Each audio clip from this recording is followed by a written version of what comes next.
Halo everyone, perkenalkan nama saya Nevatul Latita dengan NIM 24111111004. Saya dari kelas A. Jadi, kali ini saya akan membuat tugas mendongeng yang berjudul Timun Mas.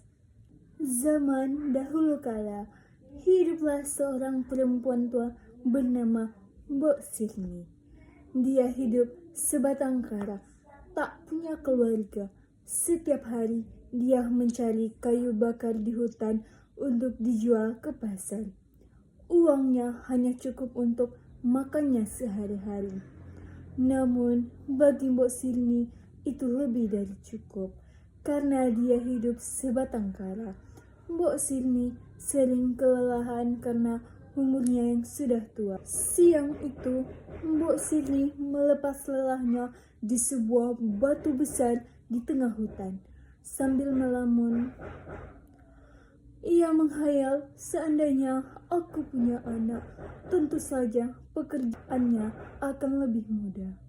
Karena ada yang menolong, tapi suami saja tidak punya, bagaimana dia bisa punya anak? Andainya aku punya anak, Mbok Sirni melamun. Tiba-tiba raksasa jelek dan bau mulut muncul di hadapannya. Mbok Sirni pun ketakutan sampai ia tidak bisa berdiri. Tubuhnya bergetar. Tum, tum, tum, tum. Ia berpikir bahwa ajalnya akan segera tiba. Raksasa berkata dengan suara menggelegar, "Wahai perempuan tua, aku lapar sekali. Di mana anakmu? Biar aku makan sekalian." Mbok Sirni menjawab dengan suara yang gemetar, Aku tidak punya anak." Raksasa itu mendekatkan wajahnya ke arah Mbok Sirni. Bau mulut membuat Mbok Sirni ingin muntah. "Kamu jangan bohong." Mbok Sirni menggelengkan kepalanya. "Aku tidak bohong. Kalau kamu mau, makan saja aku." Sang raksasa pun tertawa terbahak-bahak. "Hahaha. Aku tidak mau memakan kamu.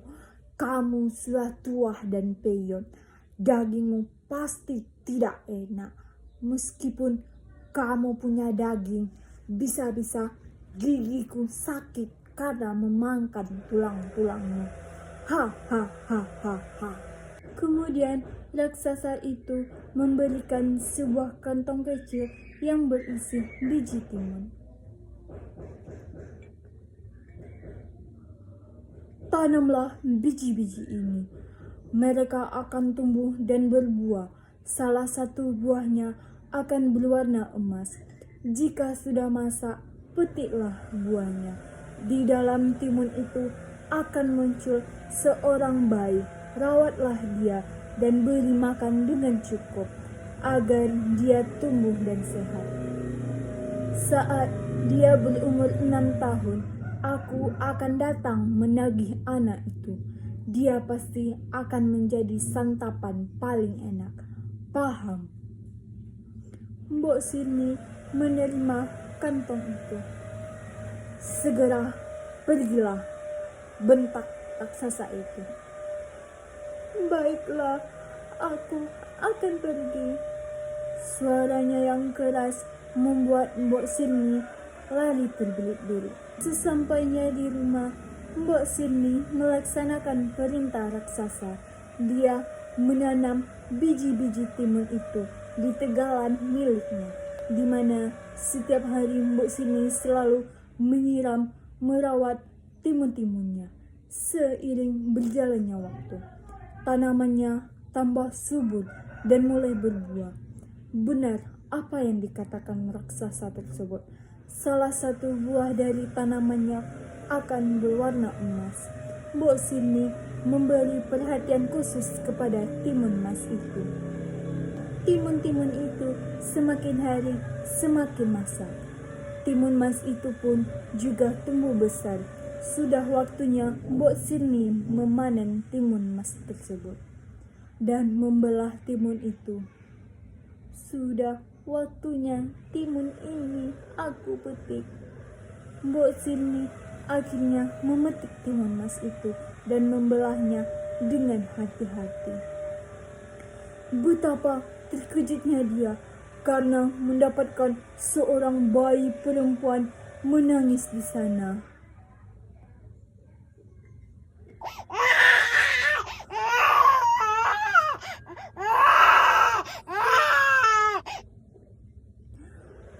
Wah, seorang bayi perempuan yang sangat cantik. Mbok Sirni senang sekali dan mendekap bayi itu. Ia menemani bayi itu timun mas.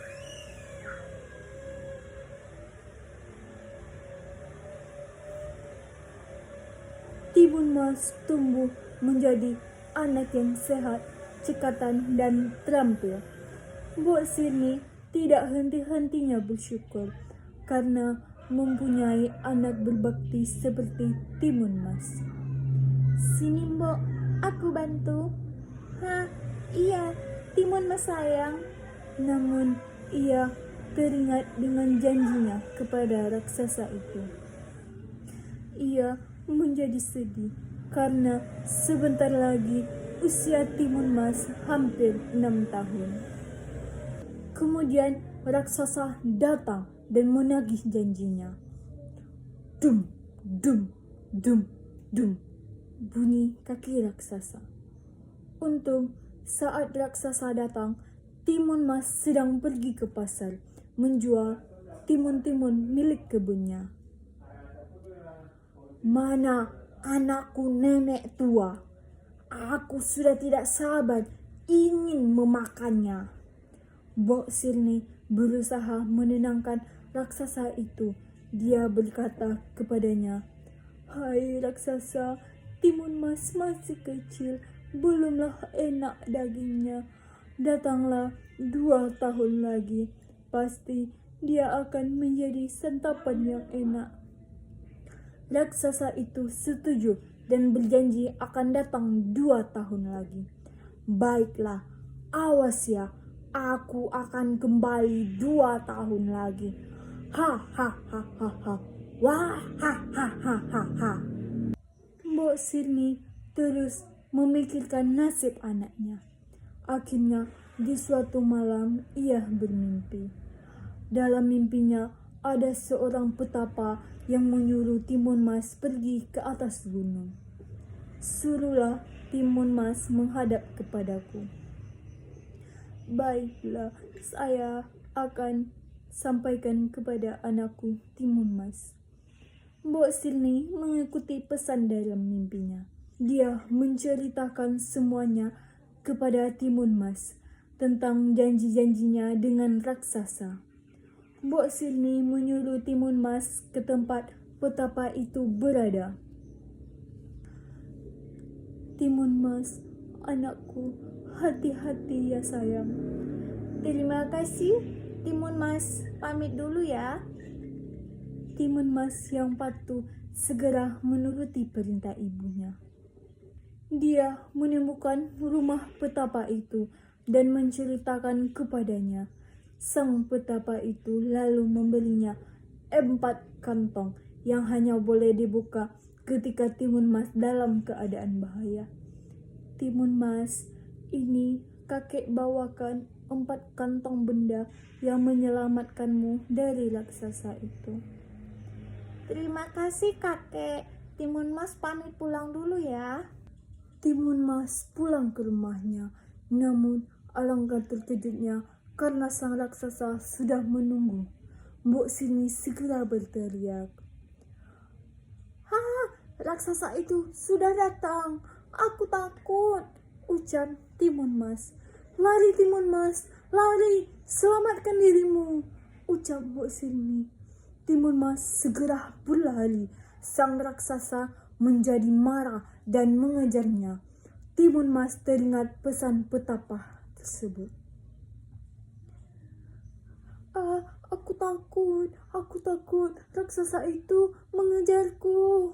Tolong, aku takut. Kemudian Timun Mas teringat kata pepatah tersebut. Aku buka kantong yang pertama. Dia membuka kantong yang pertama, yang ternyata isinya adalah biji timun.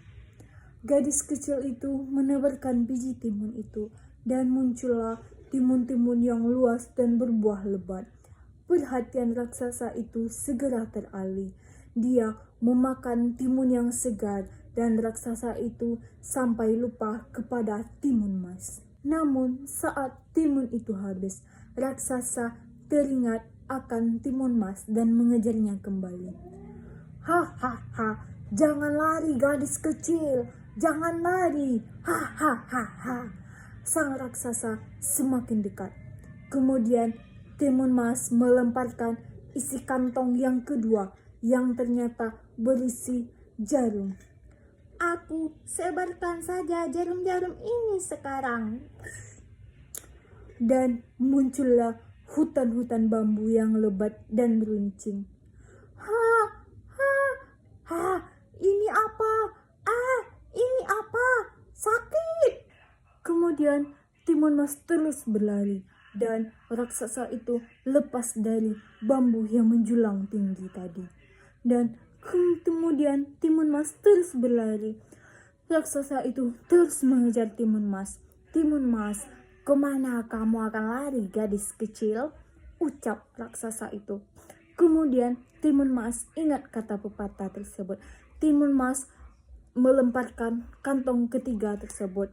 Kemudian berubah menjadi lautan. Kemudian raksasa itu tenggelam di lautan tersebut. Kemudian Timun Mas lari. Alangkah senangnya Timun Mas karena sudah berhasil lewat dari kejaran raksasa tersebut. Tapi raksasa itu terus mengejar Timun Mas sampai kantong keempat yang tinggal satu. Kemudian Timun Mas melemparkan kantong tersebut.